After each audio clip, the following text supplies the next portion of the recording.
예, 정읍고창의 유성래 부원입니다. 엊그제 기재부에 대한 국정감사도 했었고 오늘 한국은행의 업무 보고를 받아보니까 야, 이 정부로서는 대한민국 경제 살려낼 수 없겠구나. 그 경제난의 원인을 모르거나 외면하고 있구나라는 생각을 절실하게 갖습니다.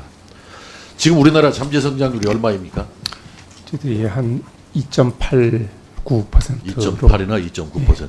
어떻게 추정한 겁니까? 그것은 저희들이 이제 그 잠재 성장률 추정 방법은 여러 가지 그 관련 기법이 있습니다. 그런데 예. 만약에 잠재 성장률이 지금 방금 총재님께서 말씀하신 대로 2.8이나 2.9라면은 지금 현재 양적 완화 원 없이 지금 펼쳐왔잖아요. 기준금리 그 11개월째입니까? 몇 개월째? 양적 완화하고는 저는 다른 저들은 아니, 제 말 그걸 들려고. 양적 완화 원 없이 해왔어요. 통화량 발행도 원 없이 한 겁니다. 사실은 금리 낮추고 또 정부의 재정 지출 확대도 엄청나게 늘어나고 있습니다. 만약에 잠재 성장률이 2.8, 2.9가 맞다라면은 지금쯤 엄청난 경기 과열이 일어났어야 돼요. 근데 물가 괜찮죠 지금? 그게 염려할 수준 아니죠. 네, 물가가 낮은 네, 상황. 오늘 업무 보고에서도 들어 있어요. 물가 괜찮아요. 경상수지 흑자 계속 실현되고 있잖아요. 네. 잠재 성장률이라는 게 뭐냐면은 물가 불안이 야기되지 않는 범위 내에서 국제 수지 적자가 발생하지 않는 범위 내에서 최대한으로 달성할 수 있는 성장률이 잠재 성장률 아닙니까? 뭐 잠재 성장률이 만약에 2.8, 2.9라면은 현재 정부의 금리 정책이라든지 통화량 정책이라든지 또 정부의 재정 지출 확대 정책을 보면은 이미 경기 과열이 일어나 가지고 나라가 난리가 났어야 돼요. 저는 이 잠재 성장률을 2.8, 2.9로 이렇게 추정해 주는 것 자체가 지금 이 나라의 경제 정책 실패를 덮어주는 옹호하는 역할을 하고 있다. 그렇게 보는데 어떻게 생각합니까? 글쎄, 그러면 현재 경제 문제 없잖아요. 지금 전혀 문제 없죠. 잠재 성장률 범위 이내에서 성장세를 이어갈 것으로 예상한다. 그러면은 우리 경제 걱정할 거 아무것도 없는 거 아닙니까 지금? 전체 그 소위 거시 지표로 이제 보면 그렇게 말씀을 하시는 거고, 근데 어느 경제나 잠재 성장률을 밑돌든 웃돌든 그 수준이든 간에 또 부분별로의 문제는 다 있게 마련입니다. 그러면은 우리 김대중 정부에서 5년 동안의 연평균 성장률이 얼마였습니까? 그때가 한 6% 되쯤 했을 겁니다. 첫해 마이너스 5.5 처음에는 포함해서 그랬죠. 5.32%. 네. 노무현 정부 때 얼마입니까? 5년 동안에. 한 5% 돼. 4.48%. 예. 이명박 정부 때 얼마입니까? 그때는 좀 낮아졌습니다. 얼마 정도로 낮아졌죠? 한 3%대로 3.2%로 낮아졌고 박근혜 정부 4년 동안에 얼마입니까? 한 3% 정도 이렇게. 2.97. 예. 지금 문재인 정부 들어와서 어떻습니까? 뭐 지금 3%. 엊그제 한국은행에서 전망했잖아요. 금년도 예. 2.7%로 전망했고 내년도도 잘 봐준 거던데 그거 2.7로 예상을 했던데 뭐 그걸 좋아요. 그건 뭐 어떻든 정부 사기 문제도 있으니까 또 심리 문제도 있고 그러면은 계속 5.32에서 4.48로 3.2로 2.97로 또 2.7로 이렇게 낮아지고 있단 말이죠. 이렇게 경제 성장률이 낮아지는 이유 원인은 뭡니까?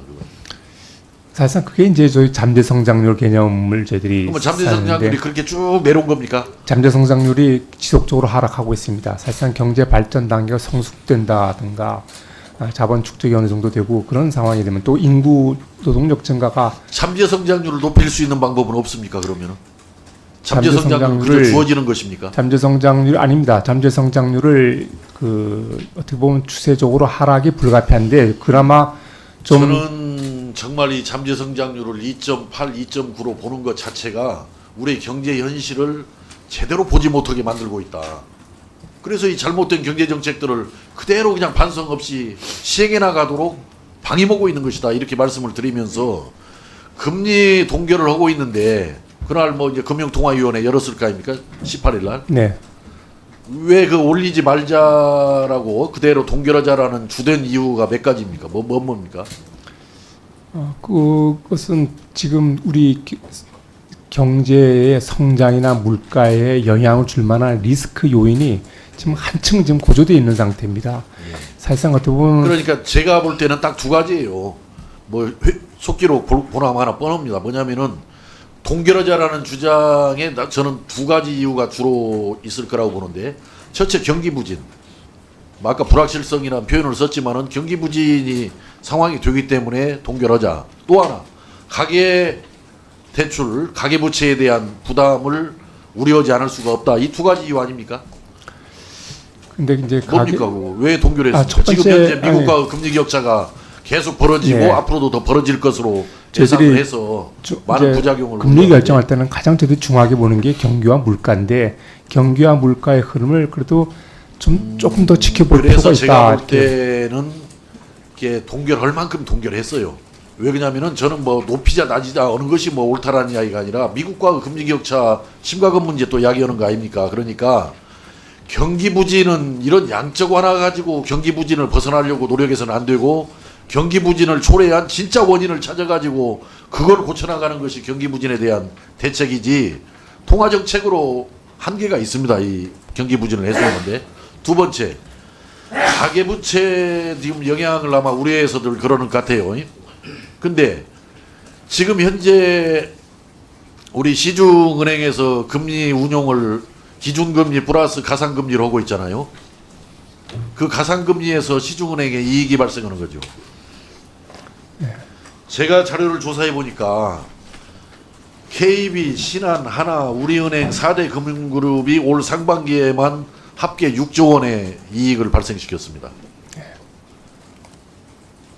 각각 은행으로 보면 한 1조 원 이상씩의 이익을 실현시켰는데, 우리 지금 아파트 분양과 공개하자라고 하듯이 가상금리 내역을 공개하라. 어떻게 해서 가상금리를 그렇게 정했고 어떻게 해서 이익을 시중은행이 냈는지를 공개해서 초과이익 내지는 부당한 이익을 주어지 못 오도록 막으면은 얼마든지 가계대출 부담 문제를 해소할 수 있고 대체해 나갈 수 있다, 이렇게 보는 게, 거기에 대해서는 어떻게 생각하세요? 사실상 그 금융기관의 이익이 과다한지 아닌지 그거는 사실상 판단하기가 대단히 어렵습니다.